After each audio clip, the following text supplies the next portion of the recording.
afternoon. So a special shout out to ACMF colleagues who are here on the call as well. Very special warm welcome again, and great thanks to ISSB board member Verity Chega for joining us again for this session. All the participants across the region and beyond, thanks for taking the time.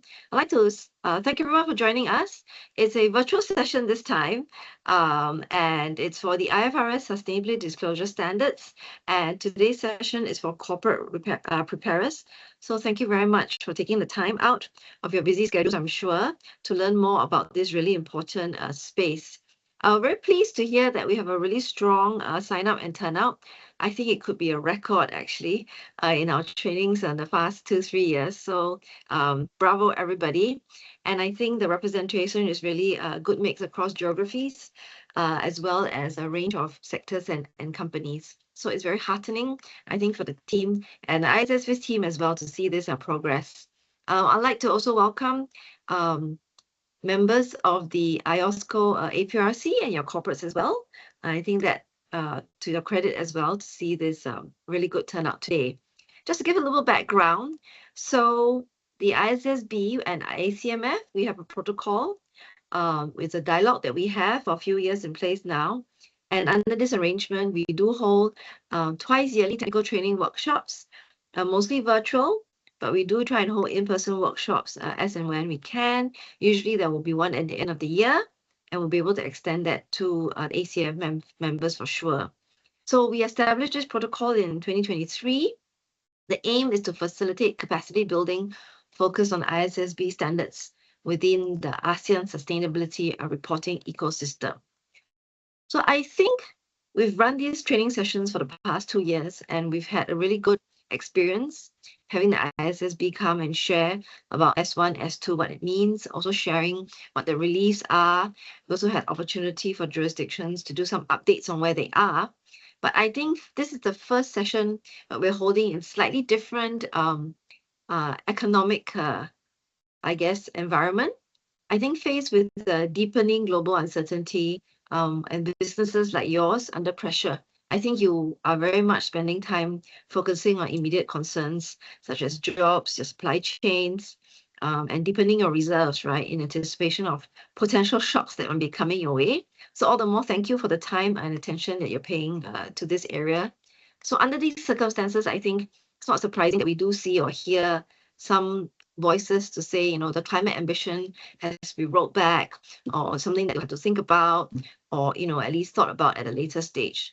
And we understand that context, but the reality actually, which I think you will be able to learn more about in today's session, is that climate change ain't going to stop or take a break, right? While things in the world or geopolitics changes, I think the impact of climate change is actually increasingly apparent. And Asia, as you know, from a lot of the facts and figures that have been shared the past few years, is actually the region that's going to be the hardest hit by climate change. So there's going to be real impact on the bottom line, real impact on resourcing, and real impact on whether the businesses or, you know, what the future and the strategy for your business. So I think it's not something that I would say you want to hit pause on, actually, given that there's more in the mix now for corporates to think about. This little piece, which you might be starting to think about, actually is going to be more important. It could actually be one of the key strategic pieces that you might find that you want to think about more deeply and anchor on moving forward as other things in your calculation shift. So I think this is going to be a powerful tool. We've always said that sustainability reporting is about opportunities, but also very importantly about navigating risks, right? By measuring and disclosing climate-related information that is important to your stakeholders, especially your shareholders, they're going to be able to better understand, right, what your balance sheets mean. They're going to better understand what your business and your trajectory or strategy is going to be impacted by climate risks, you know, in addition to the other risks that you are also going to be grappling and explaining to your shareholders and stakeholders. So I think not all doom and gloom, as I mentioned. I think when you have a strategy, you can also capitalize on climate-related opportunities for some of your businesses. You might think about whether you want to pivot.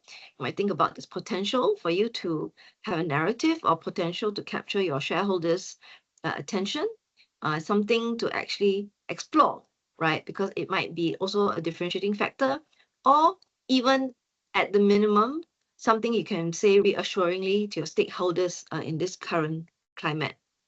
So I think the capacity building efforts that we're rolling out together closely with ISSB is going to continue to be a top priority, especially for ACMF. I think we are in a better shape now, definitely, than two and a half years ago. In the past, you would have an alphabet soup, right, of reporting frameworks. It's clearly converged towards the ISSB standards as a global baseline, and jurisdictional standards in Asia and beyond being built upon this, or definitely be interoperable with. So I think just to give some update on stats, a recent survey conducted by the IFRS Foundation found that actually nearly every jurisdiction surveyed already has adopted or has expressed plans to adopt them. So I think the trajectory and the momentum is clear. So in Asia Pacific, closer to home, we have 13 APAC jurisdictions which are already adopting or planning to adopt ISSB aligned standards by 2025. So which is basically the year we are in now. So I think a lot of progress, very encouraging. And I think the increasing adoption of these standards is going to be able to help not just the stakeholders and shareholders better understand climate-related data, because it's going to be more reliable and more comparable. It's going to be able to enable your financiers, your bankers, right, investors to actually better understand your businesses on a comparable basis. And this is an opportunity for you to be able to stand out as well. So I encourage everyone to make full use of this engagement opportunity. And we're so very happy to have actually Verity here. They are calling in from basically California and New York. So very appreciate the wee hours of the morning that you're up. Do ask your questions. We may not be able to get to all the questions, but do put them in the chat. And I know the ISSB, they will follow up. And if they don't respond to you today, they will respond in some form or other, and they'll take it all in at some point. So now to just formally welcome ISSB and to pass the session on to Verity, whom I hope I'll be able to see in person soon. And she's going to lead you through the wonderful IFRS S1 and S2 journey. Thanks, Verity. Over to you. Thank you, Abby, for that really excellent scene setting. And thanks to you for all of your support, and to MAS for this opportunity to present this corporate training with ACMF. We are really pleased to be with corporations who are so advanced in thinking about ISSB standards around the world. So I'm going to share my slides and take the next few minutes or so to provide an update on some of the work we're doing at the ISSB. And this will be a little bit more context for what we're doing now and going forward. And then my colleague Neil will do a little bit more of a deep dive into some particular aspects of our standards. Beginning with an update on some of our active work to develop and build out the global baseline. First, you should know that every time we begin work, we do it within a work plan. The ISSB votes on its activities and consults with the market to ask what we should focus on. We're very much a market-driven organization. And so when we set our 2-year work plan in 2024, it was in responding to that market feedback, which asked us to prioritize supporting the implementation of IFRS S1 and IFRS S2.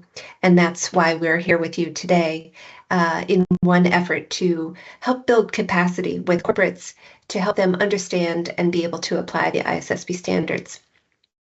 We also are developing work to expand the global baseline of guidance and standards that can help companies communicate with their investors, lenders, and other creditors. And then we're supporting adoption. As Abby said, there's great signals from the Asia-Oceania market, and we're looking to advance jurisdictional adoption across every market in order to support a level playing field of access to capital for companies, as well as be able to support comparable, consistent, and high-quality disclosures for investors globally. We know not every market will adopt the ISSB standards. In the US, for example, we're focused on a market adoption approach. And this again is in response to demand from investors for the ISSB standards. And we know that companies will respond to the information needs of their investors. And so we're supporting voluntary application of the S1 and S2 standards in markets like the US, where we know companies will still need guidance, even though there is not a specific rule requiring their disclosure. We expect companies will apply the ISSB standards voluntarily in the US and other select markets in order to address this clear demand from their investors. As mentioned, our priority is supporting S1 and S2. We're also conducting new research projects on biodiversity, ecosystems, and ecosystems services, which I'll call nature for ease, and also human capital. We're doing work also to enhance the SASB standards, which are fully owned by the IFRS Foundation and maintained by the ISSB. Underpinning all of our activities is ongoing work to make sure that the standards to support provision of high-quality sustainability-related financial disclosures are connected to financial statements. It's that connection between sustainability and financial information that has been the driver of the creation and the mission of the ISSB to support the global capital markets in helping companies produce and prepare a more complete general purpose financial reporting package. As mentioned, stakeholder engagement, including conversations like this one we're having with you today, is absolutely critical to the work we do, and open public comment periods are the fuel that drives our decisions. And so we'll talk about an opportunity for you to tell us what you need and what would help you later in this discussion. And finally, interoperability, making sure that our standards can work with other standards, including European standards, including GRI standards, other pieces of information that companies must comply with or want to comply with in order to support a more efficient approach to preparing and producing sustainability-related financial disclosures. I'll spend a few minutes giving you an update on our work discussing nature and human capital in the next slides. We recently conducted what we called a research project phase 1, where we did some research to learn about different factors to support our decision in understanding if a work on standard setting related to nature would be useful for companies and produce decision useful information to investors. We started by asking, what are the information needs of investors related to nature? And we heard that investors are interested in nature, but it's a nascent topic area, and there's no universal metric that helps investors understand how to measure nature as a risk or an opportunity across companies. Regulation and policy are developing in terms of nature. Water is a common regulation that we found is relevant for many markets. And that is one of the reasons it's of interest to investors. At the same time, we heard both from investors and companies that nature-related aspects are highly local to sites and specific areas, specific geographic locations of particular plants or facilities, or where raw materials might be sourced. And that adds a dimension of complexity to think about the specific geographic location of this risk and opportunity.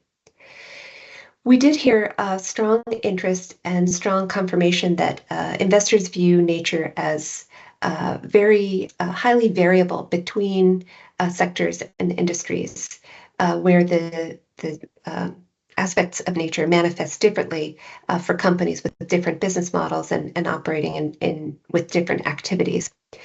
And then we looked to other standard setters, the European Sustainability Reporting Standards, GRI, the Global Reporting Initiative, as well as the Task Force on Nature-Related Financial Disclosures, and saw a lot of overlap with our existing standard IFRS S1 and our industry-specific SASB standards. At the same time, though if some companies are reporting on nature, the consistency of those disclosures and the comparability for global investors is not quite where the market would like it to be. On human capital, we heard a very clear and resounding confirmation from investors that human capital is relevant for their investment decisions. Investors told us they look to human capital related information to manage risks and or enhance returns for individual stock positions or other particular investments, as well as across the portfolio. It's of interest to investors. The topic of human capital is interesting for companies across all markets and across including common information from companies in every sector. We heard about a number of metrics and topics that are of interest to investors and for all companies. At the same time, some particular aspects of human capital do vary by business model. And so there might be some extra topics such as health and safety that might be more relevant for manufacturing type businesses and sort of other measures of diversity, which can measure cognitive diversity, could be more useful for high intellectual property driven type businesses. There's also a complexity in thinking about human capital across a company's own workforce versus human capital in workers across the value chain. And the value chain is a concept we describe that helps a company think about not only the risks within its own operating entity, within its organizational boundary, but rather also to think about the resources, including human resources, and the relationships that that entity relies on and contributes to in order to generate value and create value for that entity. And then finally, investors told us that human capital related information is coming across now, and often because it's required by regulation. But the consistency of that information is not reliable, and the comparability is poor between markets. Another project we're working on is the enhancing of our industry-specific SASB standards. As a reminder, S1 requires companies to use the SASB standards to identify risks and opportunities, and Neil will talk about that a little bit in a short while. S1 also requires companies to look to the SASB standards when considering industry-specific information to provide about risks and opportunities, and Neil will talk more about that. We've had the SASB standards in use by the market now since 2018, and more than 3,500 companies across 80 plus markets are using the SASB standards. So it's time for us to take a look. Every good standard setter takes a look and monitors the application and use of their standards. And because what matters to a particular industry might change over time, and what matters to an investor might change over time, we know we need to continue to maintain and enhance these standards to make sure that they're useful to companies and investors, and also up to date with current market practice. So we're looking to share at the end of June some proposals for refreshing our SASB standards. We'll be starting with 9 of the industries you see on the left here, including all of the extractives and minerals processing sector, as well as one of the food and beverage sector industries, the processed foods industry. We'll be proposing some wholesale changes to those industry standards. And if you operate in any of those industries, we'll be keen to know if you think the risks and opportunities that we're proposing to have in the industry standard reflect the risks and opportunities that you face as a company. We'll also be refreshing some of the metrics, and we'll be interested to know if those metrics seem to you like useful ways to measure performance in managing the risks and opportunities. But while this will be an opportunity for companies to have a deep dive wholesale view of the industry standard, we'll also be proposing work that updates targeted amendments to certain topic areas, including updates to some climate-related metrics that would support the S2 climate standard, and also some metrics related to human capital and related to nature. Then again, later in the year, we'll share our proposals to update the other three industries: agricultural products, meat, poultry, and dairy, and electric utilities and power generators. And we'll also be asking you about which industries we should think about next in our future work to enhance the SASB standards. So please watch this space, watch the IFRS Foundation news about ISSB. In June, the ISSB will meet as a board and discuss the question of ratification of the SASB standards exposure draft. That's the version that we hope to share with you for public comment. And if the board approves the decision to share this exposure draft at the end of June, the proposal is likely to be 100-day comment period. That's our longest standard comment period. And we know translation will be a key feature to enable companies in more markets to review the standards, understand them, and share their views and feedback. We'll also be providing versions that show markup changes, as well as what we call clean versions. And this enables companies who have been using the SASB standards to see the specific changes from the current SASB standard to the proposed enhanced SASB standard, as well as that clean version, making it easier for companies who have not yet ever looked at the SASB standard for their particular industry or industries. We'll be also publishing some educational material. This educational material will help companies understand how to use the SASB standards when applying the ISSB standards for their jurisdiction and to meet the information needs of their current and potential investors, lenders, and other creditors. So let's talk a little bit about what we're doing to support S1 and S2 globally. Again, we produce a number of educational materials, which I'll touch on next. But I want to take a minute and explain a very important body we have and a mechanism that supports companies in thinking through the hard questions that you receive. The ISSB, when we published S1 and S2, we knew that the concept of sustainability reporting for investors was new, and the concept of combining sustainability information about risks and opportunities that could affect an entity's financial position, financial performance, and cash flows was a sophisticated, complicated task. And so we established what's called the Transition Implementation Group, or TIG for short, to discuss the real company questions that companies are thinking through as they work through S1 and S2 and apply the ISSB standards.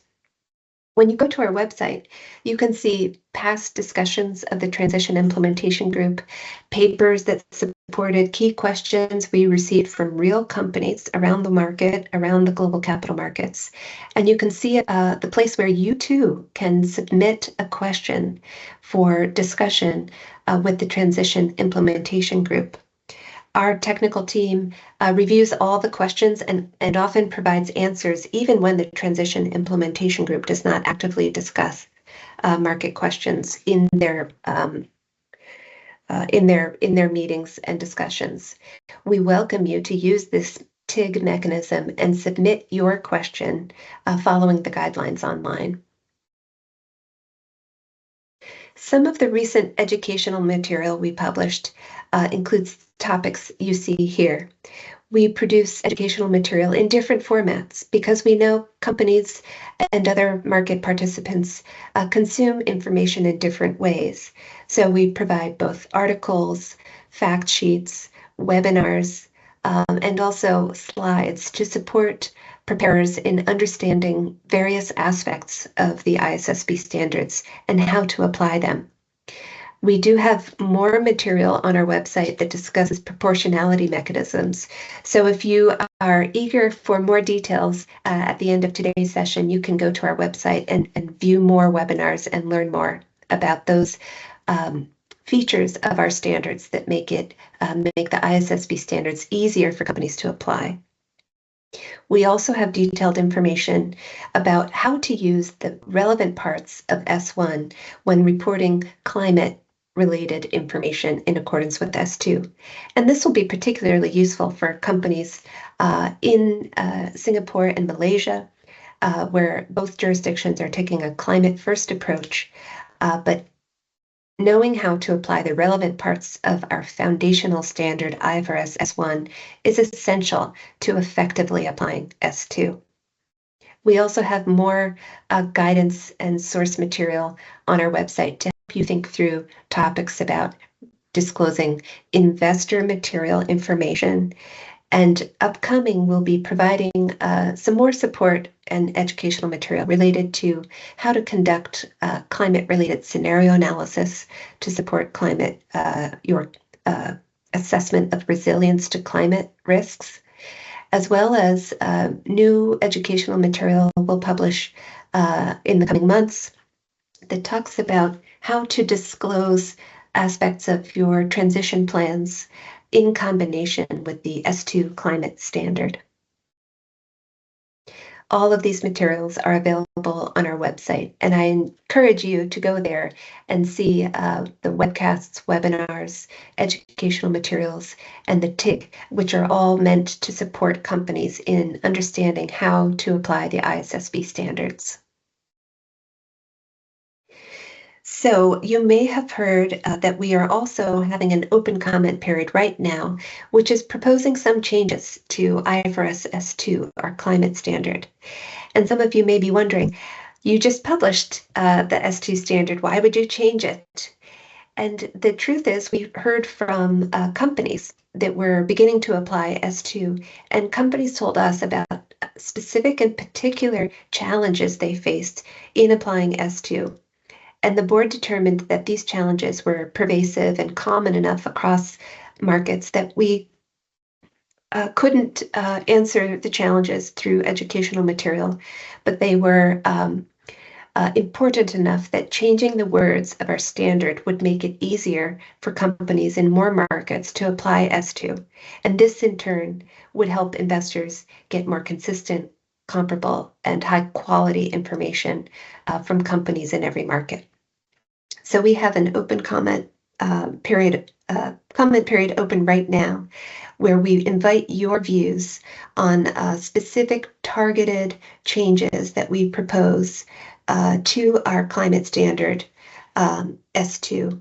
And you'll also see in that exposure draft package the particular specific proposed changes we would make. We also provide what's called a basis for conclusion document, which explains the decisions of the proposed changes we would like to make.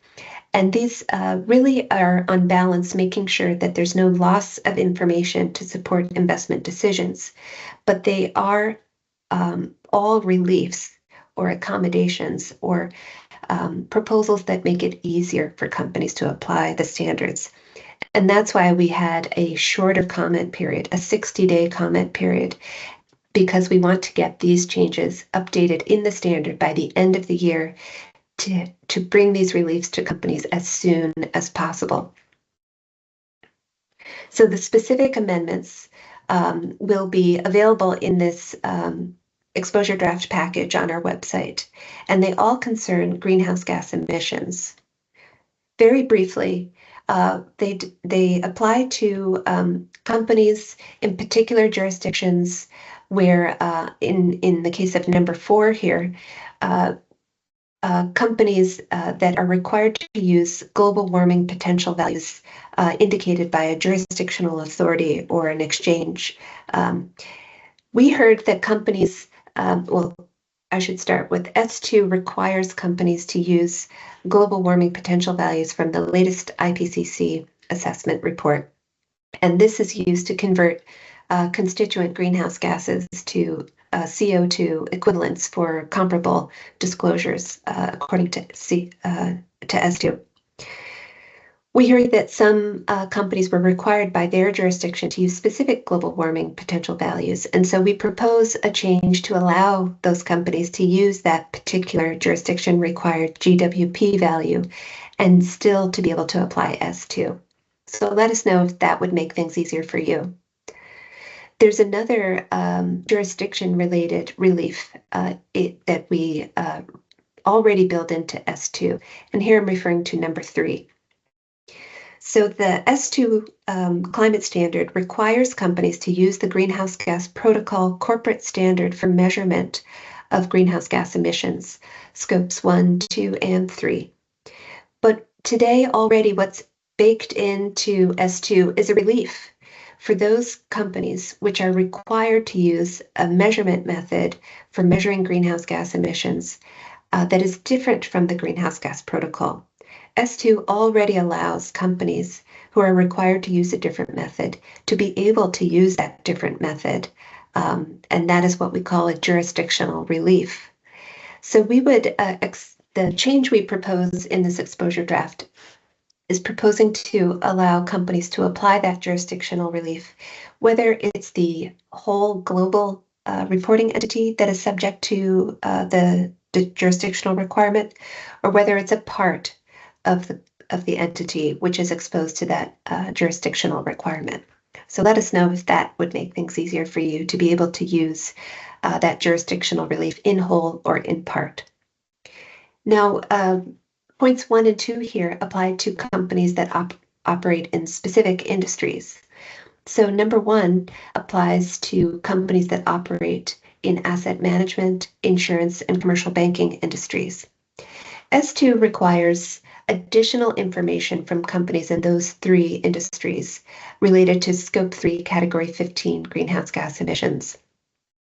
We propose to clarify that the disclosures be confined to only financed emissions, that is, emissions associated with investments. We also propose to clarify that derivatives could be excluded from those emissions calculations and disclosures, as well as excluding emissions associated with facilitated emissions to support underwriting in commercial banking activities, as well as excluding insurance-associated emissions, which are common for underwriting activities in the insurance industry. And then point number 2 here applies to companies that operate in commercial banking and insurance industries. S2 today requires additional information from companies operating in these industries related to their Scope 3, Category 15 greenhouse gas emissions. The requirement is that they disaggregate those emissions by industry, and the requirement is to use the Global Industry Classification System, or GICS, to do that industry disaggregation. The amendment we propose is to allow companies to use a different industry system if they do not already use GICS. And there's more details in our exposure draft about what circumstances companies would be in to use a different system. So as mentioned, this comment period is open for 60 days. The comments will, the period will close on 27th of June, and then we hope to make these final amendments available and effective at the end of the year to bring these reliefs to companies as quickly as possible. I want to spend the next few minutes giving you an update on the global reporting landscape. As Abby helpfully predicted or previewed, we're seeing very strong support in terms of jurisdictional progress to adopt or otherwise use the ISSB standards. You'll see here in the middle section, Asia-Oceania is showing a very strong leadership in global adoption of ISSB standards, including 4 ASEAN markets. Notably Malaysia, Singapore, Thailand, and Indonesia are here showing their strength in joining the global baseline of decision useful information for global capital markets. We know companies and investors are interested in the specifics about the choices the jurisdictions are making. So June 12th, we plan to publish on our website profiles of certain jurisdictions and snapshots of most jurisdictions who are on the way toward ISSB adoption. So June 12th, you'll be able to read more specific information about these markets here, which can help guide your decisions and preparation, because ISSB standards are designed to be a global passport to allow companies to prepare information once and report that information multiple times to meet multiple jurisdictional needs, all aligned to the same ISSB global baseline. Finally, I want to spend a few minutes on interoperability and our work to help reduce the need for companies to duplicate those efforts in reporting. And we have an objective, an overarching objective, to reduce complexity and fragmentation across the sustainability reporting landscape and ensure an efficient reporting system for companies, including by making sure that our work is available for companies to use in meeting the European requirements. One important message is that S2 S2 disclosures are interoperable with the climate-related disclosures of the European Sustainability Reporting Standard, but you can't just prepare them and meet the ESRS automatically because they have different audiences in mind. ISSB standards are designed for global capital markets, whereas the European standards are designed for investors as well as other audiences, other stakeholders. So using this interoperability guidance that we jointly published with EFRAG is an essential step to make sure that you can accurately and efficiently prepare your disclosures once and be able to meet the jurisdictional reporting requirements that are aligned to ISSB as well as Europe. We are also doing a lot of work to support interoperability with GRI, the Global Reporting Initiative, including work related to our Memorandum of Understanding with GRI to make sure that the research we're conducting related to nature is also taking into consideration the GRI 101 biodiversity standard. We regularly talk between teams, both technical teams and board members. We reach out to GRI with questions we have about their requirements. And our staff even shares draft versions of the papers that go to the board. They share those draft papers with GRI for input and reflection when we are mentioning the GRI requirements. This is to ensure we are doing an accurate job of making sure that the decisions the ISSB members take account for accurate information related to GRI standards and work. And then finally, we have done work to review GRI 101 in the existing standards workstream within our research projects. So we're doing a lot. And we also are looking to GRI in our project to enhance the SASB standards. And here you see some example industries that we propose subject to the board vote in June. Some of the industries and example metrics that we propose to update to increase alignment with the GRI requirements. This is really because we know many companies in many markets have been using GRI for many years, and they don't want to miss out on being able to use that information to comply with ISSB standards. And so we want to support those companies in making sure that the work they've done to collect data related to GRI indicators is useful and applicable to the work that they would do to prepare ISSB disclosures. And I will leave that part of the conversation there. And then I'm just going to check the chat here to see if there are any questions that have come in as I've been talking. I know we're pretty much at time, Neil, so I might just take one and give you a chance to tee up.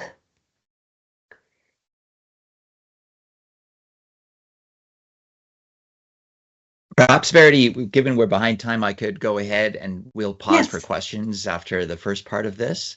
that's great. Thanks, Neil. Sounds Over good. to Give you. us a chance to review the questions. Super. Well, Verity, thanks very much for that presentation, and thank you to MAS and ACMF for giving us this opportunity. Thanks also to everyone, all our hundreds of participants, and for the great questions that are coming in the chat. Keep them coming. So we will pause for questions after this portion of the presentation. I've been asked to cover two specific areas of the ISSB standards.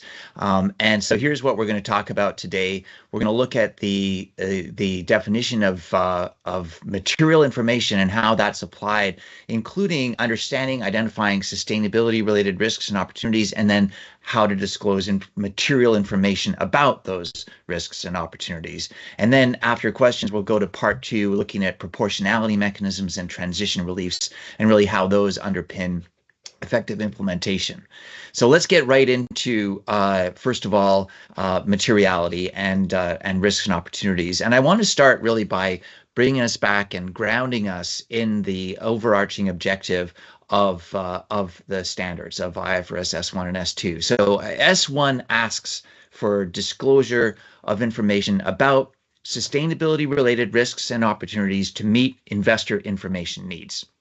So the overarching objective, as established in S1, is to, and I quote, require an entity to disclose information about sustainability-related risks and opportunities that is useful to primary users of general purpose financial reports in making decisions related to providing resources to the entity. So the objective of IFRS S1 does not stop there with a really emphatic point that the information must be useful to investors.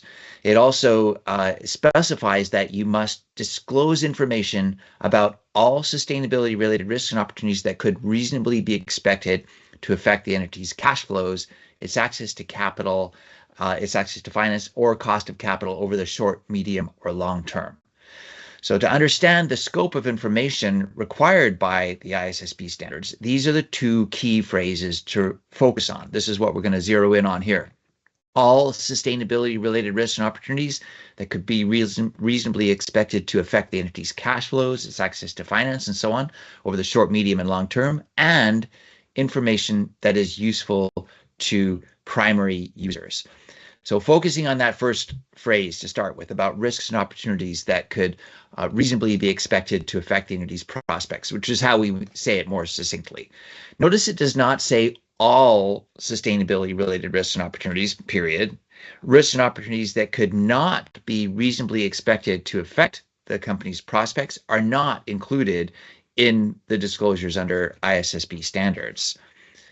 Now, turning to that second phrase, information that's useful to primary users or investors.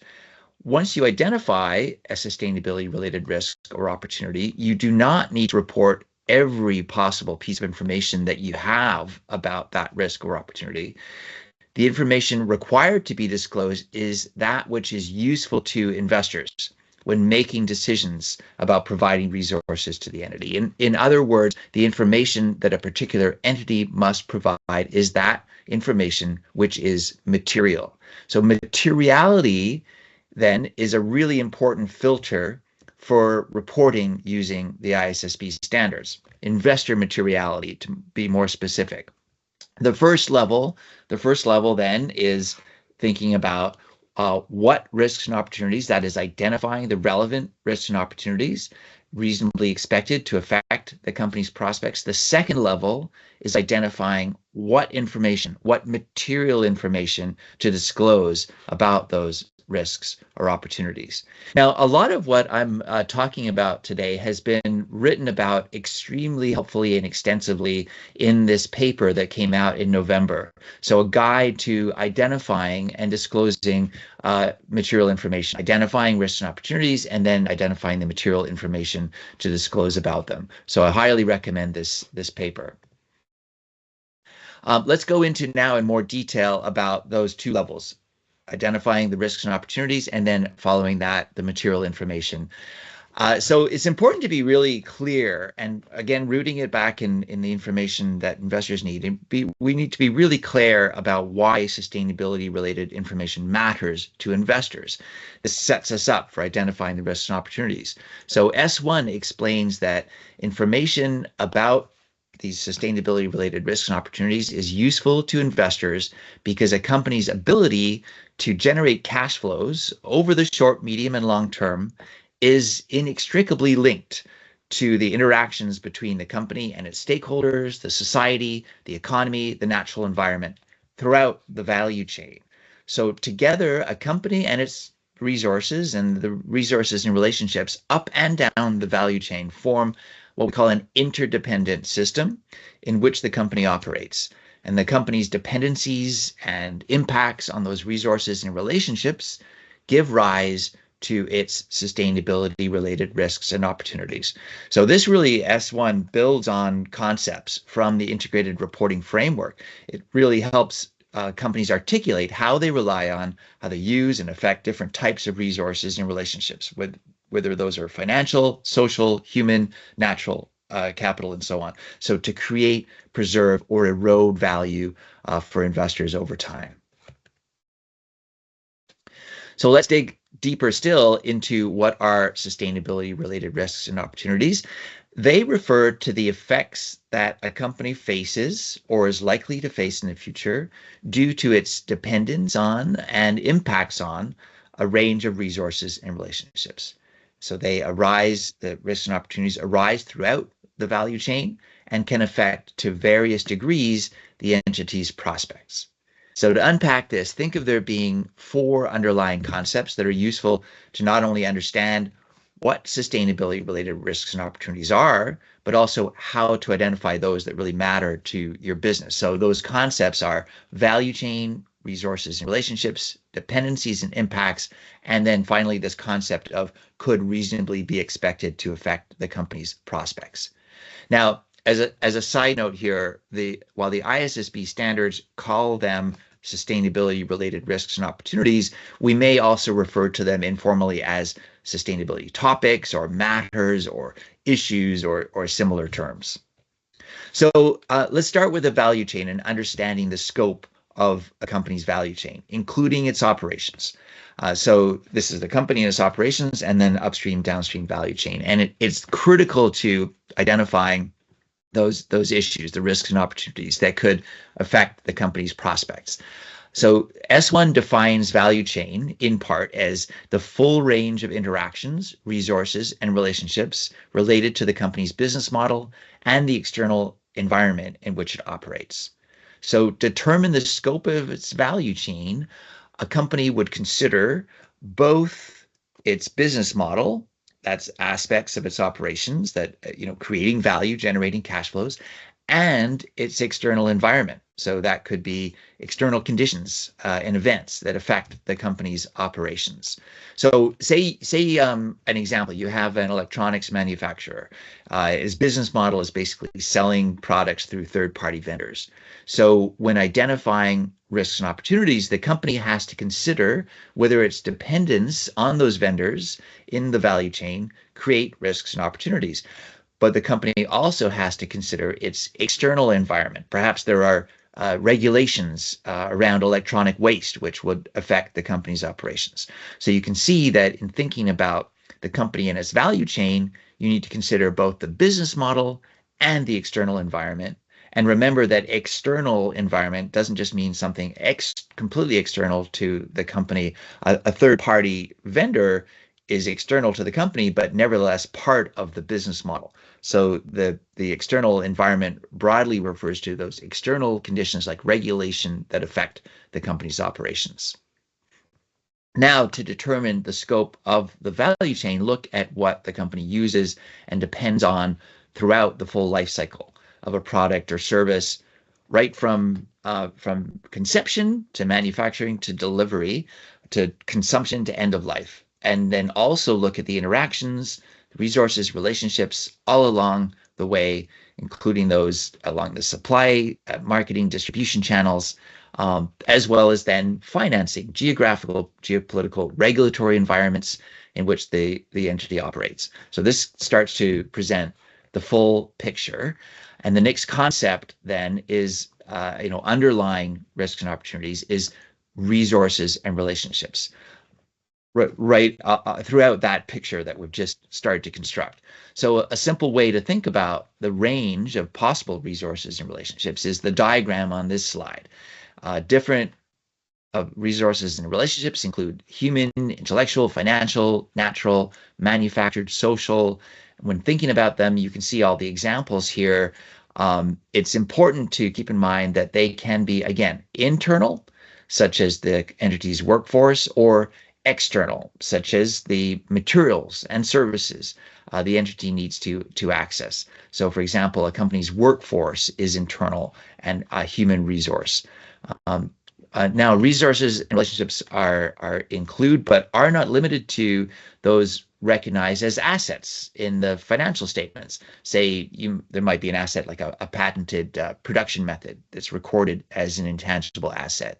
That could be associated with the associated, sustainability related opportunity. But by having a clear understanding of the resources and relationships throughout the value chain, you're one step closer to identifying the associated risks and opportunities.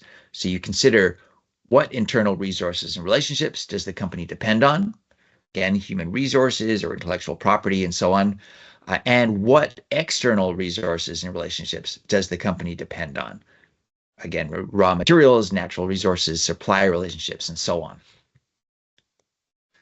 Now I'm going to jump forward to another concept needed to identify risks and opportunities, and that is that the standards require the disclosure of material information about those risks and opportunities reasonably expected to affect the company's prospects.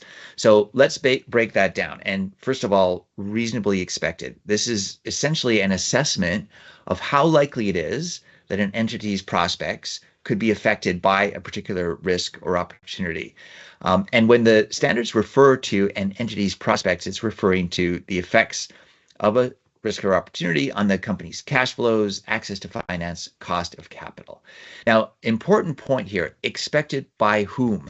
Who might expect the risk or opportunity to affect a company's prospects? Is that management, the board, employees, operations heads?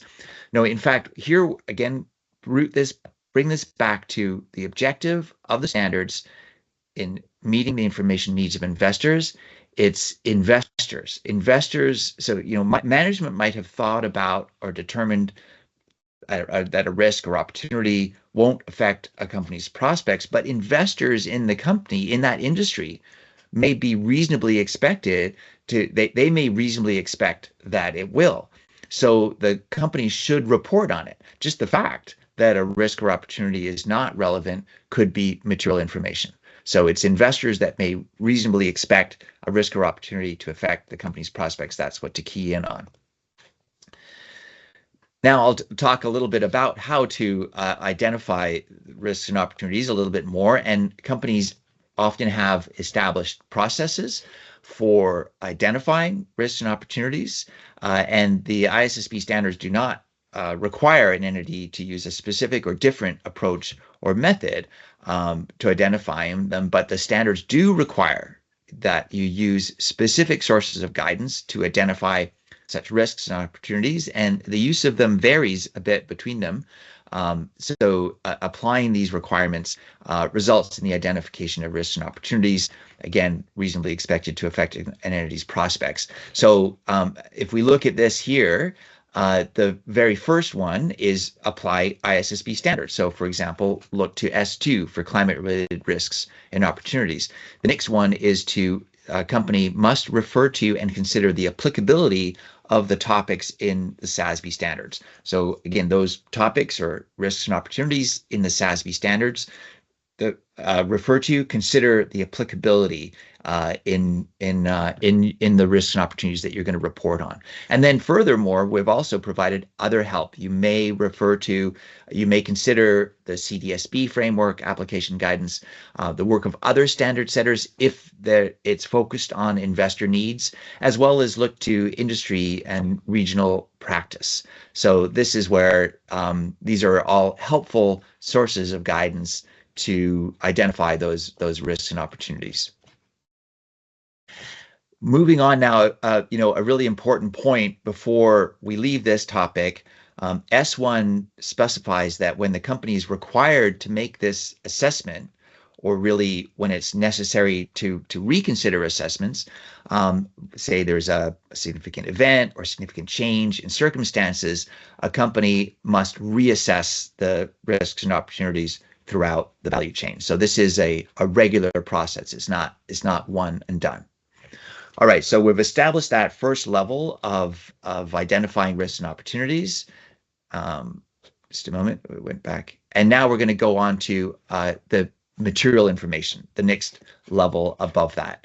And I've emphasized that the standards require disclosure of material information about those sustainability-related risks and opportunities, again, that could reasonably be expected to affect your company's prospects.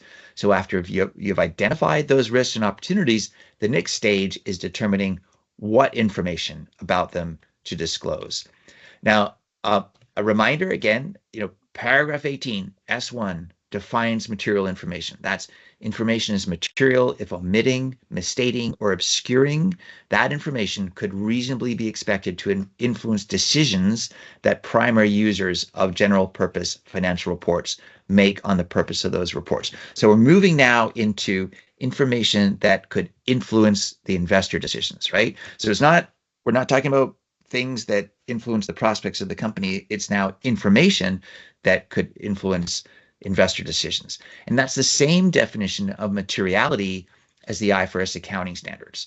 That's investor focused. It's been applied by companies preparing financial statements for decades. The only difference is now we're talking about not the financial statements, but rather the sustainability related financial disclosures. And so in other words, the ISSB standards use a definition that has been applied for a long time. It's been applied today. And this really helps with the alignment between ISSB disclosures and the financial statements. So when thinking about material information that you need to disclose, again, always think about the investors. That is the primary users. And remember, that's because the objective of the ISSB standards is to meet the needs of those users, provide useful information. Who are the primary users? And we mean existing and potential investors, lenders, and other creditors. And that's another thing in common with the IFRS accounting standards. It's the same audience to keep in mind when you're thinking about what information to disclose. And it's important to remember that determining what information is material is a matter of judgment, and you have to consider who you are focusing on when making those judgments. So the company makes the decision on what to disclose. Assessing materiality is based on the perspective of investors and their information needs. And also note that this focus on providing decision useful information to investors really is what distinguishes ISSB standards from other standards and frameworks, such as the GRI standards, which really focus on a broader multi-stakeholder audience and their needs. So that might be employees and customers and communities and so on. It's important to note that materiality is an entity-specific characteristic of information. So this is always assessed in the context of your company and your business. What's material for one company may not be material for another. And we're talking here about the disclosure of specific pieces of information and materiality in the context of that. So remember that ISSB does not use the term materiality to refer to the significance of or importance of that risk or opportunity, right? It's about information. Materiality is about the information, not the risk or opportunity. And as the blue box here points out, this can give rise, granted, to confusion because ESRS in Europe and GRI both refer to material matters, material topics, and a materiality assessment to determining those materiality topics. So that said, it's really important that the definition of material information in ISSB standards, this is a really important key fact to remember, that our investor materiality is aligned with ESRS's definition of financial materiality. So if you're doing the financial materiality assessment for ESRS, that gives rise to the materiality for ISSB. So summing up on materiality, keep in mind that the ISSB standards provide information useful to investors or the primary users. Materiality is an entity-specific characteristic of information.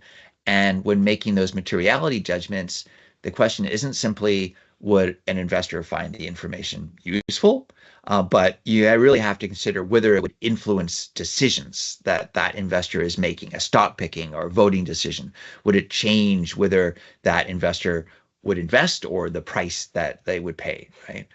Now, we have, and this, it again, I refer to that excellent paper on identifying risks and opportunities and information to disclose about them that we put out in November. We laid out a 4-step process for identifying material information. It may look different from company to company, but this is really, I think, helpful. I won't go through this in detail. I would note, though, that this is really very much aligned with, it actually is drawn from the 4-step materiality process in IFRS Practice Statement 2 on making materiality judgments. So just to sum this up before we go to some conclusions, and I would note that, again, risks and opportunities arise throughout the company's value chain as a result of the interactions between the company and its stakeholders. This is a matter of considering both the business model and the external environment. The dependencies and impacts throughout that value chain give rise to risks and opportunities that could be expected to affect the prospects of the company, and evaluating the effects of those risks and opportunities requires a company to evaluate the effects on cash flows, access to capital, and so on. Over the short, medium, and long term, always remember that. And finally, on material information, that's thinking about now material information about those risks and opportunities. It's material information that results in useful information for the primary users or investors. It's entity specific. It's a characteristic of information, and it's a matter of making judgments about whether it could reasonably expected to influence investor decisions. So let's pause there now and take some questions, and then we'll resume with part 2 on proportionality mechanisms and transition reliefs. Verity, you've had a chance to review some questions, and so perhaps you have some teed up. I do. Maybe it's a good time now to start by addressing a question that we got ahead of this session, and so we can tackle this one first, and then go into the ones that we got in the chat. So we got a question about the really the scope of reporting, and considering a company, the organizational entity for reporting purposes, as well as JVs and associates and so on that might be outside of operational control. So the question that we got points out that the S1 is really lays out the reporting requirements for the same reporting entity as the related financial statements, and goes on to say, consolidated financial statements provide information about the parent and its subsidiaries as a single reporting entity. So, but then, of course, you may have associates and JVs, and the S2 actually does require to include their GHG emissions as well, because they are part of the value chain. So the questioner points out that there is a practical challenge. They don't have control over associates and JVs. They've never included their information. They would expect that the shareholders in those associates and JVs would include them in their sustainability reporting instead, like the majority of their shareholders. So they're worried about perhaps double counting. So the questioner is asking, can they exclude the emissions from those JVs and associates from the reporting? So here's the answer: is that we do establish that the sustainability report covers the parent and its subsidiaries, not necessarily associates and joint ventures. However, S2, going into climate-related requirements, does provide additional guidance related to the disclosure throughout an entity's value chain, and including associates and joint ventures, if not in the financial statements. So emphasize here that S2 requires the use of the greenhouse gas protocol, allows the company to choose the operational or equity or financial control method requires the company disclose which it chooses. But and a reminder too here that the boundaries may be different from financial statements and determining the value chain emissions. But then you go back to the requirement in S2, which is to provide disaggregated emissions for associates and JVs. So for scope 1 and 2 greenhouse gas emissions, disaggregate emissions between the consolidated accounting group, that's the one reporting IFRS accounting standards, and then the group that and that group includes the parent and subsidiaries, and then also disaggregate for other investees that are excluded from the first group. So that would be associates, JVs, and so on. So in this way, you can see that scope 1 and 2 greenhouse gas emissions from those JVs and associates, even if not under operational control, do need to be captured and disclosed as they are part of the value chain. So I hope that helps answer that question. Happy to pursue that in more detail. But Verity, what have we got from the chat? Well, we've got a lot of interest and engagement in the chat, Neil. For all of the questions I've been able to answer, we've received about 4 additional questions at the same time. So I can tell you right away, it'll be impossible to answer all of them. But I did notice a few that are specific to the material you were just covering. And so maybe I'll pose one to you from the chat, and then maybe I'll take one to give you a minute to take a glass of water or something before you head on to the next section of your prepared remarks. So here's a question about materiality and the perspective of investors. And the question is, since materiality is key and the perspective of investors is priority, would it be recommended for companies to prioritize their materiality assessment with a maximum focus on investors' input, meaning that management employees' input may be deprioritized? And this question sounds like it might be coming from someone who's used to the GRI approach to materiality assessment. And so would you like to share any thoughts on that question, Neil?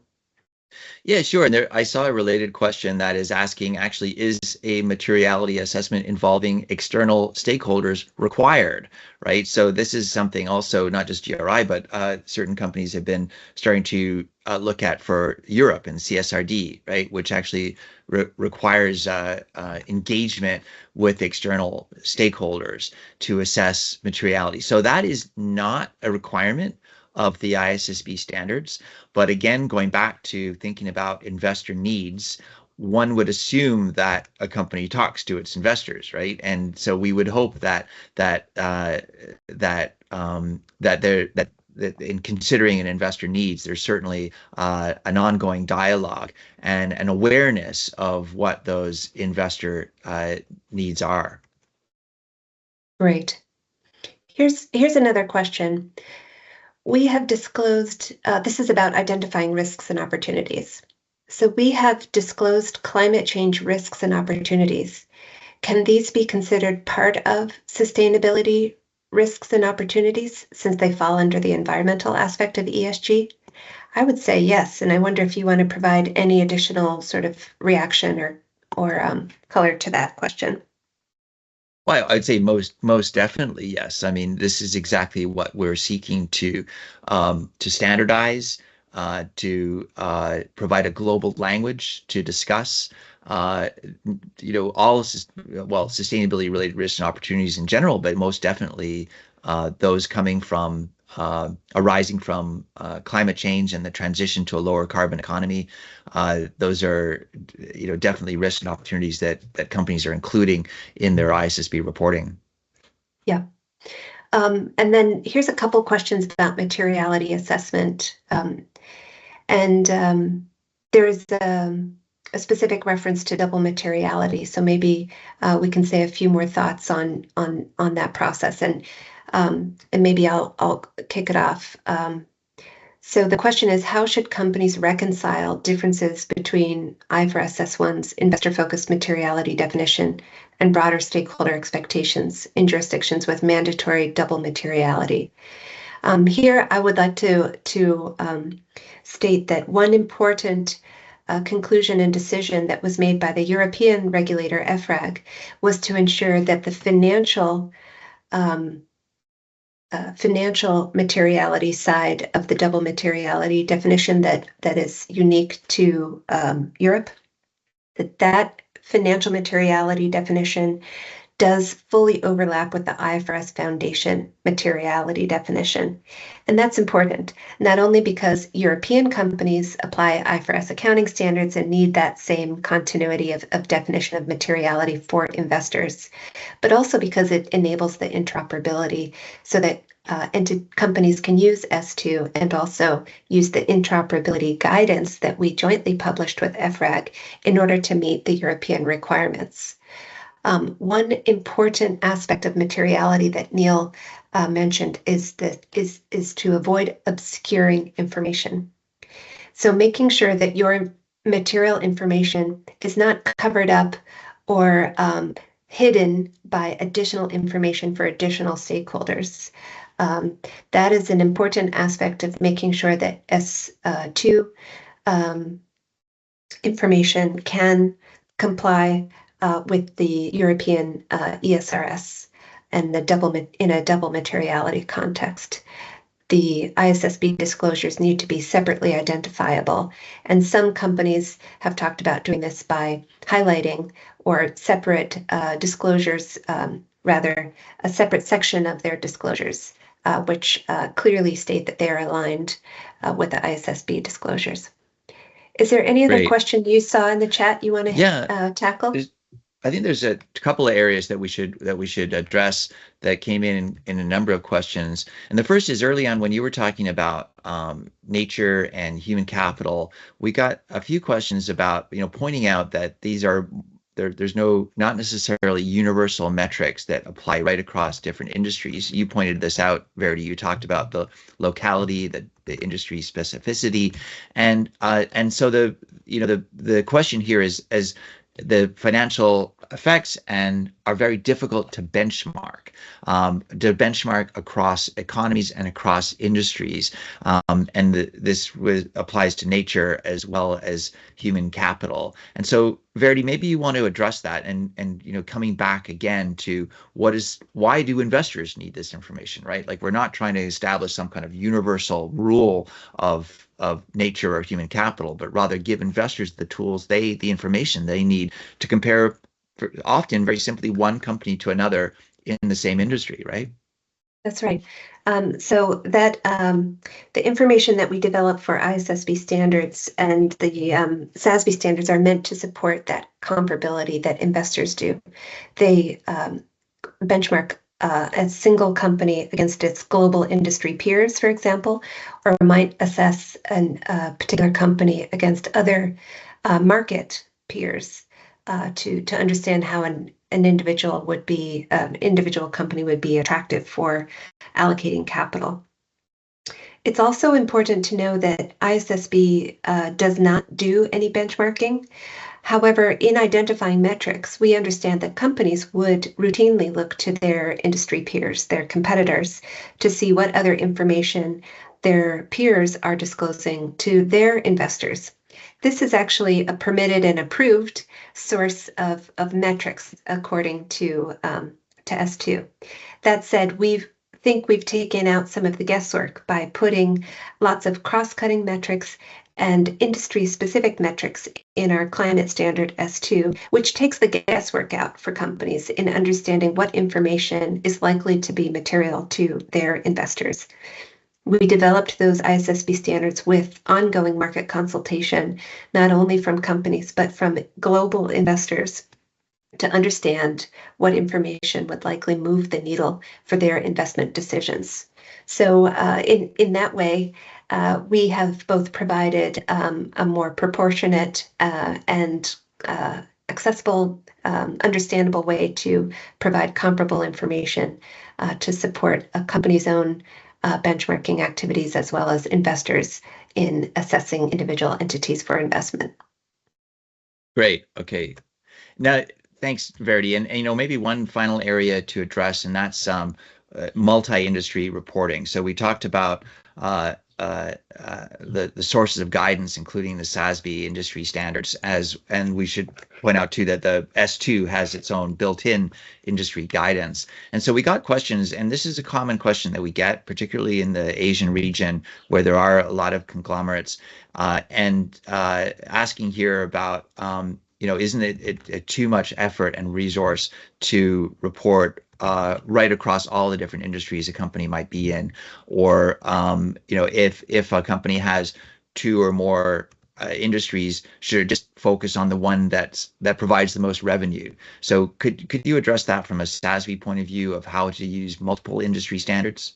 Yeah.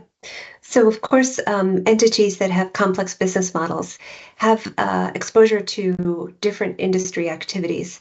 And it's that diversity of industry activities that makes that particular company a potentially attractive investment.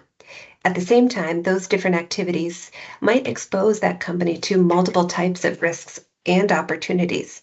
And that is why the ISSB standards require a company to consider its whole business, and consider what risks and opportunities across all of those business activities could give rise to risks and opportunities that could affect the company's financial prospects. So that is to say that we do not have a specific revenue threshold which guides companies in determining which industry activities to consider when identifying risks and opportunities, but we do provide that it is a judgment that an entity applies in identifying risks and opportunities. And to help companies, we also have a built-in proportionality mechanism. And here, Neil, I might be previewing your next section. Within the risk and opportunity identification, we allow companies to use all reasonable and supportable information at the time of reporting without undue cost or effort.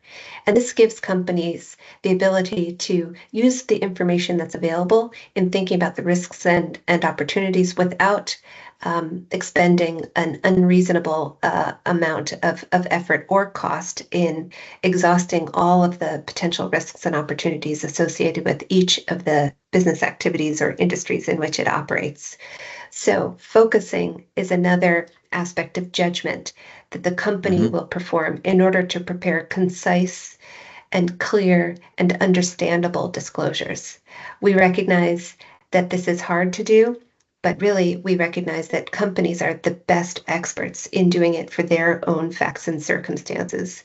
And investors rely on companies in making those judgments and providing material information about that particular entity. Great point. Yeah, always bring it back to the investor, right, and what their needs are. And it's definitely in using multiple industry standards. This is not a matter of creating a compliance checklist, but rather providing useful information to investors. And oftentimes, companies in multiple industries will find that there's topics in common across different industries and metrics in common as well, right? That they may use. Well, we did also get some good questions about, for example, the challenges facing smaller companies, and that's a really good also segue into talking about proportionality mechanisms. And so perhaps I'll go on now to covering this section on proportionality mechanisms and transition reliefs, and then we'll come back to hearing the more questions after that, and tackling those. So we this has been a real priority for the ISSB in thinking about how the standards must be designed in a way that they can be applied by all companies. This has been our priority, and it's been a priority of the regulators and indeed IOSCO and others. And obviously, companies that are beginning to apply the standards will have different levels of capability and preparedness. And that includes smaller companies, companies in developing economies, and also those companies anywhere that are doing sustainability disclosure for the first time.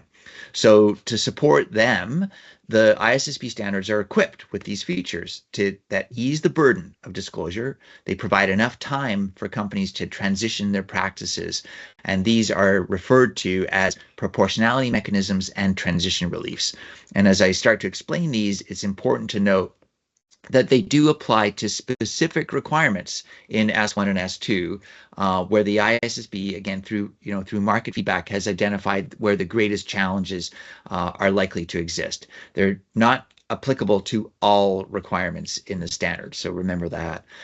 So let's start with proportionality mechanisms, and these are really embedded in several places throughout S1 and S2, and they are there to help ease the cost the cost and burden of disclosure. So consider three ways that they might help. One would be resource constraints, that's the cost of investing in or building out these systems and processes to meet the requirements. They could be proportionately higher for some companies. Like a big company creating a system versus a small company creating a system, it could be a disproportionate investment for the small company. And then there's data availability. So high quality external data is less available for some markets, for some industries, maybe parts of the value chain. And then thirdly, that specialist availability. So certain skills or expertise might be less available for some companies and for some markets. So a note here that the proportionality mechanisms do not exempt companies from applying the disclosures to meet the requirements. So they support companies but don't exempt them, and they adjust the information that a company might need to gather and the effort they have to put into it. They might modify the approach that the company has to preparing disclosures, or they might adjust the information that is actually required to disclose, but they don't exempt the company from that requirement. Okay. So there are two proportionality mechanisms, and the first one is the ability to use all reasonable and supportable information that is available to the reporting at the reporting date without undue cost or effort. So Verity was just talking about this in relation to thinking about industry standards. So how does this work? Let's take an example. Let's take Scope 3 emissions. Let's think about a manufacturer as an example. So that manufacturer may not be able to gather detailed emissions data from every small supplier in its value chain. And so the proportionality mechanism would allow that entity to use industry averages instead.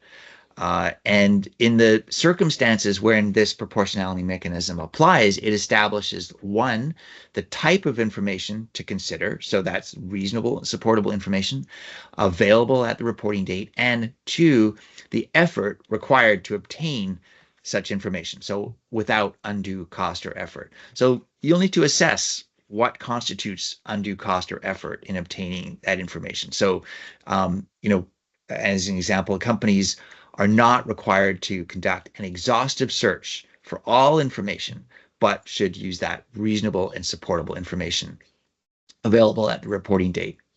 Then the second proportionality mechanism is what we call commensurate with, providing disclosure commensurate with the skills, capabilities, and resources available to the company. So this really applies to requirements in two specific areas. One is climate-related scenario analysis, and the other is anticipated financial effects. So an example here, in practical terms, a company new to sustainability disclosures may lack the capacity to run a full climate scenario modeling. So this proportionality mechanism allows it to apply the requirements in a way that reflects their capacity. It might resort to simpler methods, for example, using publicly available climate scenarios and applying them to qualitatively describe their assessment or include in their assessment rather than getting into the numbers too much. So it helps a company to apply the requirements in a way proportionate to its circumstances. Applied in two ways. So a company is required to use an approach commensurate with its circumstances, including the skills and capabilities available to it, and or permitted to adjust the information, to be provided when meeting a specific disclosure requirement if it doesn't have the skills, capabilities, and resources. So again, being able to use, for example, qualitative information instead of quantitative in those areas of scenario analysis or financial effects. So where disclosure requires complex assessments, estimating financial effects or scenario analysis, companies may adjust the information they provide based on their circumstances at the time. We expect, I say at the time because we do hope and expect that companies over time will evolve in their sophistication. In the meantime, technology is evolving to help them, right? So that we expect to see better and better disclosure over time. So looking now at exactly which requirements in the standards can be met with these two proportionality mechanisms, right? So in starting with S1, and you can see here that identifying risks and opportunities, scope of the value chain, anticipated financial effects, all subject to that reasonable and supportable information, undue cost or effort, time at the reporting date. Those are all applicable or relevant here. And then the one area, and that's anticipated financial effects, that can also commensurate with skills, capabilities, resources, where you can use qualitative information. And then turning to S2, again, these areas, scenario analysis, scope 3, and some particular metrics in cross-industry metrics, like the amount of the business vulnerable to climate change and things like that. You can use the reasonable and supportable information proportionality mechanism. And then that particular area of scenario analysis, where you can use the skills, capabilities, resources mechanism to perhaps use simpler methods, publicly available scenarios, qualitative information. So let's look a little bit more into some of these concepts and consider reasonable and supportable information, and consider one area where you can apply this, and that's the scope of the value chain. So, and this can really take a lot of effort. There can be a high level of judgment uncertainty in identifying risks and opportunities, and that's why the ISSB decided to limit the amount of effort needed when determining the scope of the value chain. So, for example, you don't need to identify every single participant in the value chain and understand all of their businesses. Instead, again, use reasonable and supportable information available at the reporting date without undue cost or effort. So what does that mean? What does that mean, all reasonable and supportable information and so on? Recall that this proportionality mechanism is meant to help companies by establishing parameters for A, the type of information that they can use to identify risk and opportunities, and B, the effort required to obtain it. So to sum up, this means that companies must consider information that's reasonably available. You can't just disregard known information. You must have an appropriate basis for that information and use what's available at the time of reporting. So that might include historical data. It could also include forecasting or other information. So a company might leverage their risk management processes, their industry experience, their any reports or other statistics, external ratings, or other sources. So that this is what we start to think about, that reasonable, supportable information. And then let's think about undue cost or effort. And there are, a few sources of information that are always to be considered that should be available without undue cost or effort. So this could include, again, information used by the company in preparing its financial statements, information about about how it operates its business or sets its strategy, and also, again, risk management. So basically, if it's already used in-house, it's considered to be available without undue cost or effort.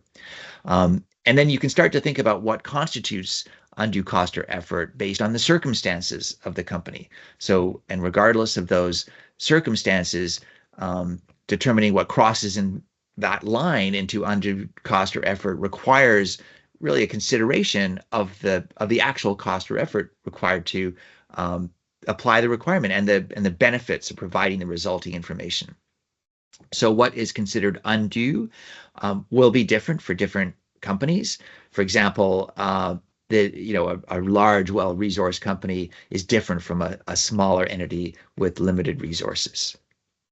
Now let's go into some more detail around scope 3. And and thinking about in particular, we have included in S2 a Scope 3 measurement framework, which is really meant to address the different capabilities and circumstances of companies at different stages in this journey. So thinking about certain the challenges for companies just starting out, the challenges for companies in certain industries, or the challenges in companies in certain markets.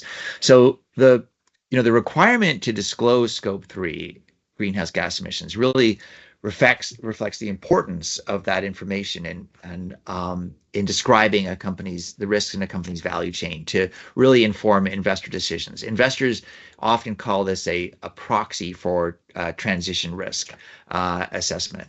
So a company must consider the 15 categories of Scope 3 greenhouse gas emissions set out in the GHG protocol, and when considering what information it might be material to disclose. So the 15 categories are really intended to provide companies with a systematic framework to organize and understand.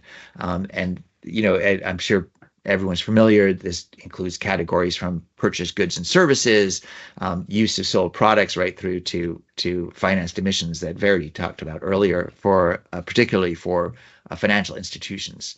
So the ISSB developed this Scope 3 measurement framework to give some additional guidance about the information to use in measuring Scope 3 emissions, often including the use of estimation. So this does not specify the inputs that a company is required to use, but instead it requires the companies to prioritize inputs that are most likely to enable a representative measurement of Scope 3 emissions. So, for example, data from specific activities within the value chain, often what we call primary data, is what a company is required to prioritize, but the framework also acknowledges and helps entities that could use secondary data if primary data isn't available. So that could include, as I mentioned before, industry-based averages. So the standard also clarifies that a company is required to use all reasonable and supportable information. Again, in otherwise prioritizing information that that might imply some trade-offs. It might, for example, be possible to get more granular data based on research, but it could be less recent, and there may be more recent data that has less granularity. So you have to kind of balance what's most useful, and the framework lays out some of these considerations. So ultimately, again, this will depend on your circumstances, the company's circumstances, the data available, the type of data, your value chain, and so on. But what's important here is that while this measurement framework does prioritize direct measurement, primary data, granular data, verified data, and so on, we also really acknowledge the different circumstances that companies may be in, and really not just condone, but encourage the use of estimation and secondary data, less granular data, if it provides really useful information to investors, and if it frankly helps companies get started and disclose whatever is most useful to their users of the data. So again, this emphasizes, or it reflects the importance of this information to investors, requires a company to consider, at least to start with, all 15 categories to determine what should be disclosed, right? And remember too, it's interesting when you think about the fact that, and there's been good research from London Stock Exchange Group showing that on average, just 2 of these 15 categories account for over 80% of a company's green Scope 3 emissions, right? So you might consider that probably only 2 or 3 of these categories are actually give rise to material information around risks and opportunities for investors. Let me turn now to transition reliefs. So again, this proportionality mechanisms, transition reliefs, designed to reduce the burden on companies, help them get started, and in this case, help companies phase in over time. So this here we have the transition reliefs from, again, specific requirements, and they apply in the first annual reporting period in which a company is applying the standards. And they temporarily exempt the company from certain requirements designed to give it time to put in place the practices, the reporting practices and structures for high quality disclosure. In some cases, they limit the disclosures, mean they exempt companies from providing certain information in the first year. So for example, in the first year of climate reporting, IFRS S2 does not require scope 3 emissions. And in one case, with the transition release, they also permit the provision of information later than is typically required. So in this case, for this transition release, companies are required to provide, generally the standards require sustainability disclosure at the same time as financial disclosures, the financial statements. However, in the first year of reporting, IFRS S1 permits a company to provide its sustainability disclosures with the following interim financial statements, and may require, and finally, so you could report with the half year, for example. And lastly, in other cases, an ISSB standard may require a certain approach to preparing sustainability-related financial information to ensure it's consistent and comparable. However, there is also a relief permitting a company to use its existing approach in the first year of reporting. So say you've already been using a different method than the greenhouse gas protocol, then you could continue to use that for the first year. So where do these transition reliefs apply? Again, just to run these down. So comparative information in the first year of reporting, you don't need to provide previous year figures. In the timing of reporting, in the first year reporting, you may delay the sustainability related financial reporting beyond after the financial statements. And also a big one, and that is in the first year reporting, you need only do climate related financial disclosures, and then follow that up in year 2, looking beyond climate. Then in S2, that relief to be able to continue using a different methodology than the GHG protocol if you've been using it for the first year, and then don't have to report scope 3 in the first year. So just to look at those again, you can limit disclosures to climate only in the first year, begin reporting on other risks and opportunities in the second year. Companies can provide their annual sustainability related financial disclosures with their next half year reporting in the first year, rather than at the same time as the financial statements. You do not need to provide scope 3 in year 1. You do not need to apply greenhouse gas protocol if you've been using a different method in year 1, and you don't need to provide comparative information in year 1. So this is all designed to enable companies the time to put in place reporting practices and structures for really high quality decision useful information. So, the feedback that we got around scope 3 in particular was that this is no doubt a challenge. It's very important for investors to understand, but that we need to provide ability for a company to ease into this, and also that companies are going to face challenges associated with this data. So S2 includes these reliefs and guidance to support companies in the application of these requirements. And as I've described, there are specific reliefs around scope 3, and including looking back to the not just reliefs in terms of when to report, but also the type of information you report, going back to some of the ways that you can build in approaches like around undue cost and effort and so on. So just to sum up on proportionality mechanisms and transition reliefs, these are embedded throughout S1 and S2, applied to specific requirements, and they really are meant to help ease the cost and burden of disclosure around just whether it's resource constraints or data availability or the availability of specialist knowledge. And then lastly, on transition reliefs, they provide release from specific requirements in the first annual reporting period, all designed to help companies get started as they build out their systems and processes and gather the data. So that concludes that part 2, looking at proportionality mechanisms and transition reliefs. And with that, we could we have time to go back to some questions. Verity, I hope you'll join me again. Hi, Neil.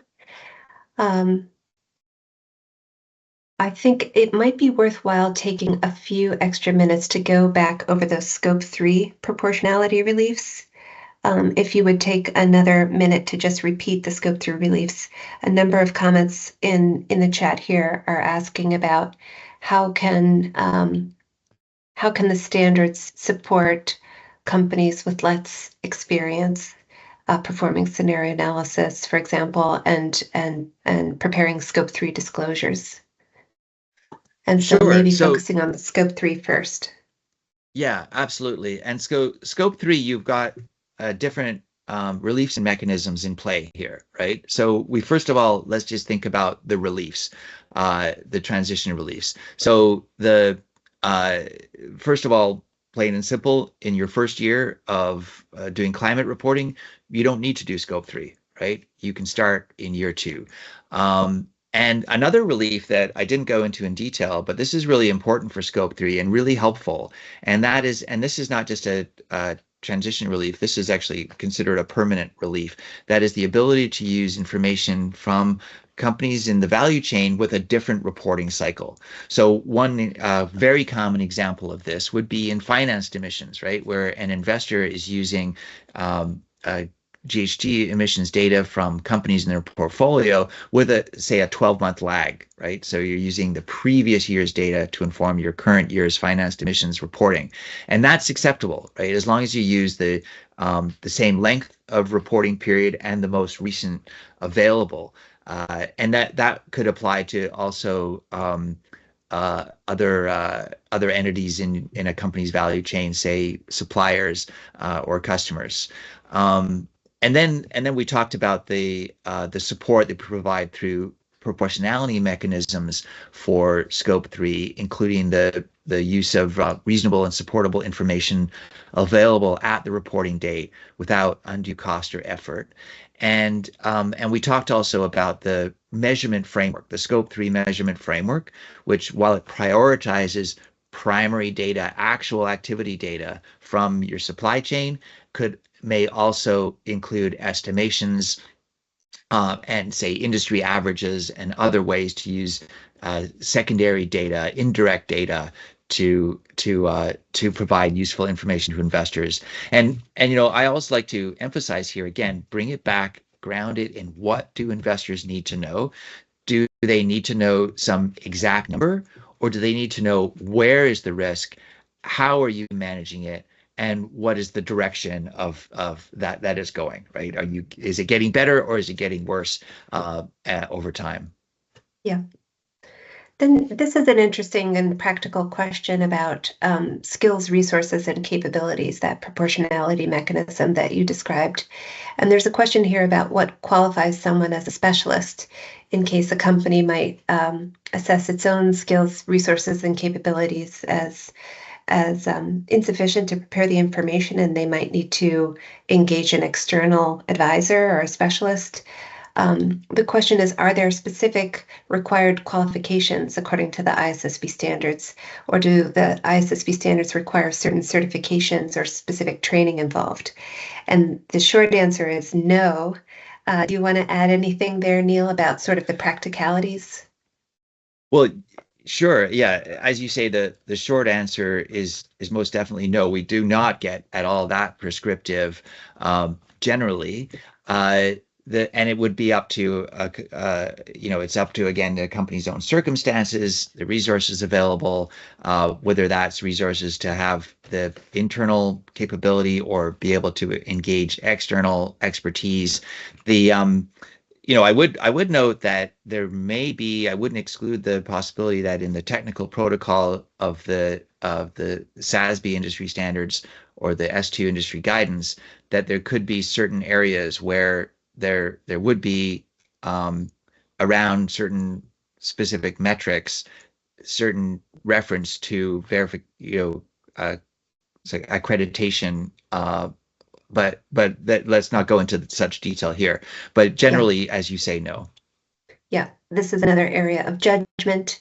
again, that we assume companies are routinely doing to run their businesses. We are not in the position of telling companies how to run their business or how to make those judgments, but rather to explain the judgments and assessments they determine. There is some questions about how companies should address forward-looking or potentially material issues that are not yet financially material today. I wonder if you want to talk about this in consideration of materiality assessments, and then maybe address questions about periodic reporting, annual reporting, and how materiality assessments would be conducted going forward. Sure, I'll try to tackle this. I'm sure you have thoughts as well, Verity. First of all, when we think about financial materiality and when we think about identifying the risks and opportunities and their effect on a company's prospects, we always come back, we always add that short, medium, and long term, right? Short, medium, and long term. So a company's prospects, we don't just mean next quarter's results. Short, medium, and long term can also be different for different companies, right? Like a software company might have very different cycles than, say, an insurance company, much shorter cycles than, say, an insurance company looking decades and decades out into the future.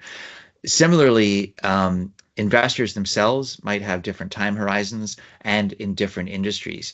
But we always come back to what matters. What can an investor expect to be the effect on a company's prospects? And that doesn't just mean the next quarter. It could mean 5, 10, 20 or years into the future or longer. And so very often a company might say, well, it's not financially material now, but it could be in the future. Well, if an investor is looking into the future, then it matters to their decisions today, whether to provide resources to the company.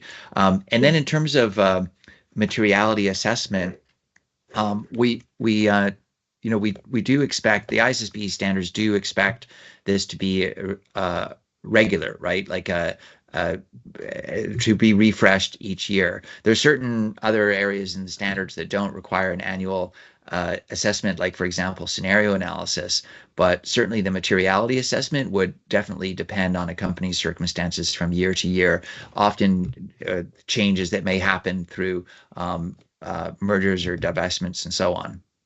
That's right. That's right. So what's material today may not be exactly the same as what is material 5 years in the future, but at each reporting date, a company would determine what is material information and provide that. And maybe I'll add on, give you a chance to look through the chat and add on to this question and maybe address another one I'm seeing about enterprise risk management processes. So something like anticipated financial effects is a requirement of both S2 and S1. This requires companies to think about what future financial effects could be reasonably anticipated related to strategic decisions that the company is making. So this is asking the company to do its normal routine type of business planning, but then share the results, share the financial effects of the plans that the company is making with investors so that investors can understand, does the company already have the capital necessary to execute those strategic plans? Would additional capital be required, for example, to execute those strategic plans? And here's when having a disclosure about targets can be extremely useful to help state the objective that the company has set. If it has set a target, ISSB standards do not require a company to set a target, but if a company has a target and will be making business planning decisions to reach that target, a company is looking forward to that activity and needs to also provide information about the anticipated effects of those strategic decisions. Maybe I'll also tackle this question because we're not talking a lot about risk management section of the core content in this webinar, but I think it's a helpful question. And that's, should material sustainability related risks and opportunities be aligned with the routine enterprise risk management processes that companies might already have in place? So risk and identification, should that happen in the normal risk management approach that a company takes that might already be in place?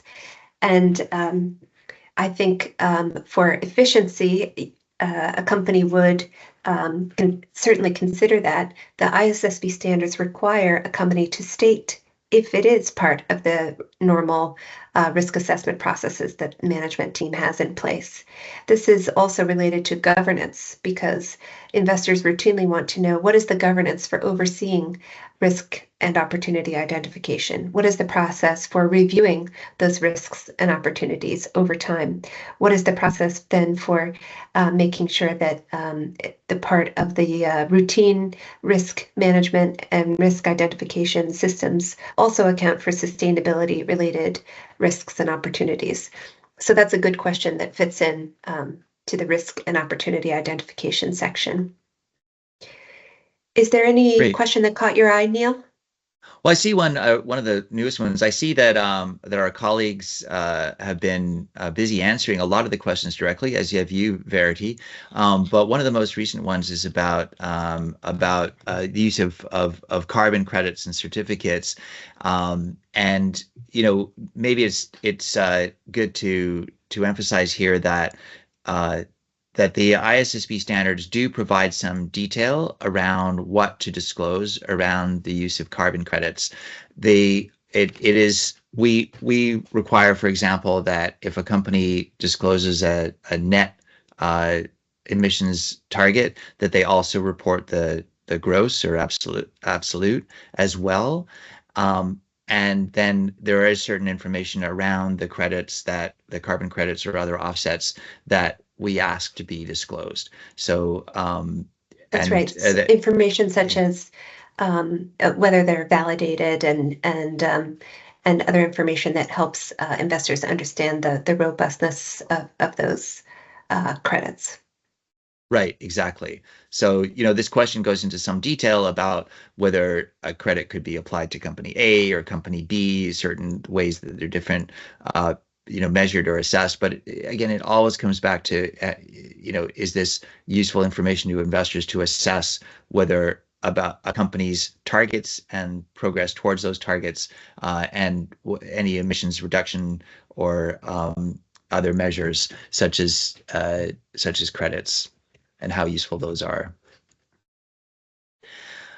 I think that we're probably just about out of time, Verity. I don't know if we're certainly coming down to the final minutes, and we might hand back to our hosts now.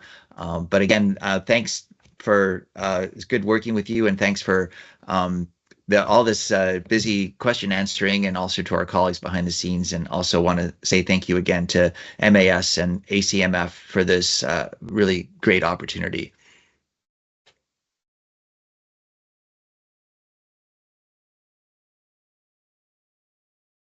So thank you very much, Neil and Verity. And if I can just, I know we are coming towards the end, and I'm just, for all participants, thank you so much for your participation as well. I just want to screen this very quickly. I mentioned earlier that we also do really like your feedback for the program. So this will help us also for future programs know how to better cater and also look at maybe some of the issues and questions you might have. So if you could take a moment to scan the QR code here. My colleague will also be putting the link in the chat. So if you just click on it, give us your feedback and suggestions, anything that's helpful for any future training, that will be very helpful. And as you do that, I just want to, on behalf of today's group participants, I think really a big thank you to Verity and Neil. Thank you so much. I know the questions has been a lot. I think it's also a reflection of the interest and the work of the region. So thank you very much for taking the time today to go through the presentation and the many questions that came from the participants. So maybe I'll just pass it back to either Verity or Neil to see if you have any other last words to share with the participants before we close this session. Well, thank you to all of you who joined us. More than 650 people on the line right now, which is just amazing. But it's been a Herculean task to address all your questions. I'm very sorry we could not address all of them. but we so appreciate your engagement. We do welcome you to provide us direct market feedback in any of our open consultations. Please let us know what you think about our proposed changes. Please ask your hard questions to the TIG. Go to our website and look up that Transition Implementation Group, and please ask your questions there, because we know you have many questions in this chat. And then finally, I just want to thank again ASEAN Capital Markets Forum for this opportunity to engage with corporates in the region. And thank you to SC Malaysia and MAS for your guidance and sponsorship of our presentation here today. Thank you very much, Verity. And once again, thank you everyone for joining today's session. Hope that it's been helpful and useful for you. So as mentioned, we'll be sending the slides to you after the training session has ended. Also, the recording will be made on the ACMF website. So with that, we've come to the end of the program, and hopefully we'll see you in future trainings. Thank you so much. And we'll end the program now. Thank you.